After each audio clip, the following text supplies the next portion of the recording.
they automatically get a sense of credibility. If I go to church with you, then I go to church with you. So do not be deceived. People who are abusive can look really, really compelling.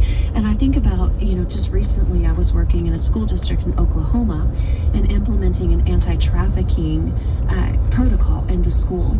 And a survivor came forward and she started being trafficked at the age of 11 by a mother who was a mother of her classmate. So these were two 11-year-old girls who went to school together, and she started going to this girl's house. And that could happen. That could be. It's so easy for us to sit here and judge and say, well, I would have done this or I wouldn't have done that. But this mother was very good and very skilled at gaining trust of both the girl and the mother. So if you are not in this person's home, if you have not lived life with them and been there and you've seen them in stressful situations, you know how they respond. I mean, that should just honestly be a non-starter.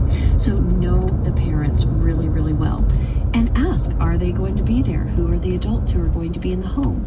Now, sometimes when my daughters would have sleepovers, my husband would take the boys and they would go to his parents for the night. And I would tell everybody, there will be no males in this house tonight, because that just protects my husband and my sons. And it also makes the girls more comfortable and prevents any accidental thing that might happen or any false accusation. So it's really important to have a wise eye there.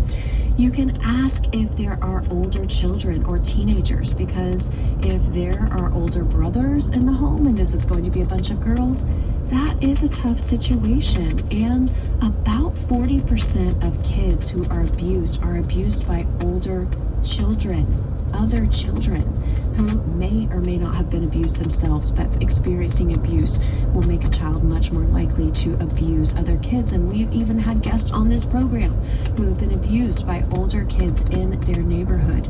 So it's really important to establish those boundaries and ask.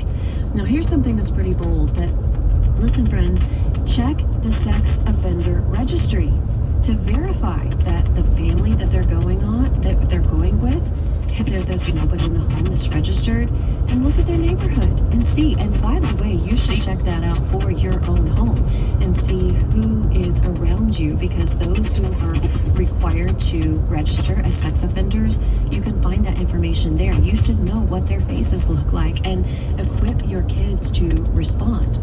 Now, if possible, it's really important also to have a safety talk with your child before they go.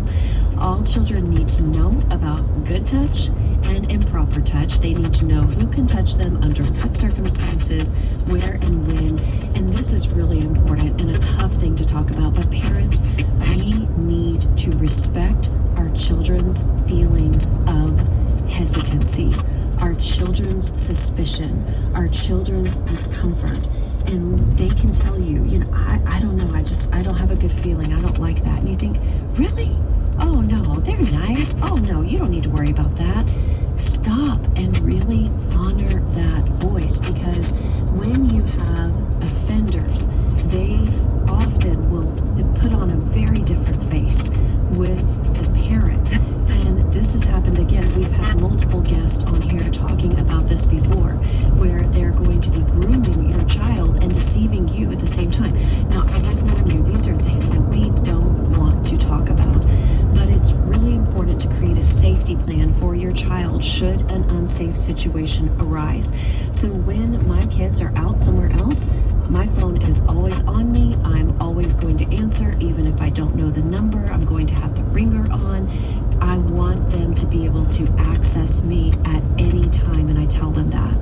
And this is where I think a code word is so important. I've talked about it before, but I'm going to review it again, because often kids get themselves in situations that are over their heads, or situations that you don't expect. Like, these parents clearly did not expect for their children to be drugged at this sleepover. And it's in the moment, it's really hard to have a text conversation. So what happens is your child will text you and say, I need you to pick me up and then they say, why? What's happening? Or even if there's drinking going on, you can say, who's drinking? Michael. Who's Michael? It's Jenny's friend. Who's Jenny? A girl at school. Do I know Jenny? And then you're getting panicked. Instead of this conversation, how about this? Hey, Mom, did you make your deadline? And then you respond, I'll be right there. And then you drive as fast as the speed limit possibly allows you, and you would go get them, and you don't ask any questions until you get there, because deadline in this case is a code word for I need rescue.